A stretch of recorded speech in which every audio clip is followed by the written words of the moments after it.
கிளை ஒன்றில் மேடை அமைத்து ஒளி வாங்கி கையில் கொடுத்து பறவைகளை பாடச் செய்வேன்.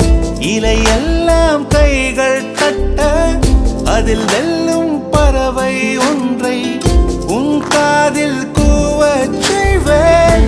உன் அறையில் கூடு கட்டிட கட்டளையிடுவேன். அதிகாலை உன்னை எழுப்பிட உத்தரவிடுவேன். ஏனென்றால் உன் பிறந்த நாள், ஏனென்றால்